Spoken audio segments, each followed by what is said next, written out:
You got clowns that give these guys credibility. Well, let me ask you this, because authenticity is key, and if you have paperwork, I'm sure you showed it in the past, or have it available. A lot of people do try to say you're full of shit. What do you say to those people? Who say what now?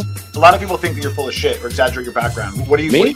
Yeah. You know what? You know what's funny is I actually was looking through my court file earlier. Here, I'll bust out my. No, I'm not trying to do that kind of comment. Just verbally, you can just quickly share what. Here, check this out. These are this is from 2014. This is the place that has the contract for California's local and state inmates and even some federal inmates, and had it 10 years ago. But anyhow, look, basically, most of those. Right. And so what got you out of all this?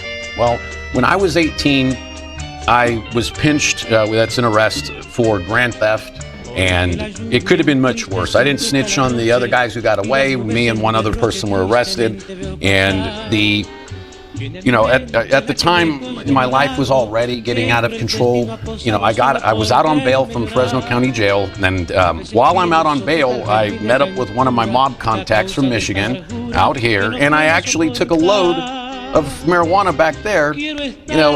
Mind you, I'm out on bail for a crime in California, and I'm like, I haven't even resolved this first case, and I'm still doing other stuff. And ultimately, it was a combination. Older mob guys, and even one of my cartel contacts, an older gentleman, was saying, you guys got to chill this stuff out. A lot of the older guys, no matter what group they're involved with, they don't like seeing younger guys doing crazy stuff because it reminds them of themselves. And that's sort of where I am now. One reason why I'm trying to help out the next generation is I see a bunch of young, homeboys that are a little loco and crazy and all the other stuff. They're doing the stuff that I was doing, and I don't want to see them having to navigate the courts and the criminal justice system the way I had to, the way I had to figure it out.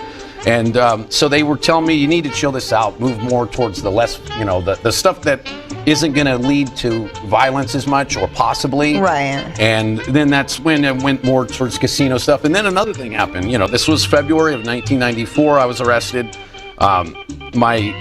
I was on probation November of 1994 when the voters passed the 3 strikes law, and my PO called me in and said, you're going to be one of my best examples of enforcing this law. The moment he was like, the plea deal I got was already one of the last of the old school ones. I got a deal where I got to go to Fresno City College. I had to get a B or better, or I would go to prison, though. The deal said literally, if I go below a 3.0, I'm shipped out. Not even in county jail. Did your going to professors know that? Yeah. I had to sign my rights away, and they could audit me. The court could audit me at any point. Because I would think sometimes they might be a little bit of a a-hole or like prejudice, you know what I mean? And that could actually backfire. So that's kind of scary. Yeah. Well, I had to tell my professors, like, you have to like you, so that. Yeah. Well, that's the thing. As I was just like, with a lot of them, they were more progressive-minded. A lot of them, but there still was some more conservative-minded ones. But they liked that. With me, I just was like, I owned what I did. I was arrested for grand theft and burglary, and I pled to one of them. And, I wasn't like a BS artist who was saying, oh, I didn't do nothing, and blah, blah, blah. This is what I did. This is what I did. And the other thing, too, was because of that mandate, the grade mandate that I had, I kept my nose to the book. I kept first hand in my own neighborhood. It had also changed me. The 3 strikes law took me away from doing more theft stuff and more into the racketeering stuff. I chilled back. Even mob guys were saying, hey, you guys got to chill out with any thefts and stuff like that. You need to be selling weed or trafficking, stuff like that. You need to be getting into that because there's less violence. It's usually going to be business-related violence if there is going to be any. And most of the time, contrary to what Hollywood and others put out, most guys are not trying to get into conflict.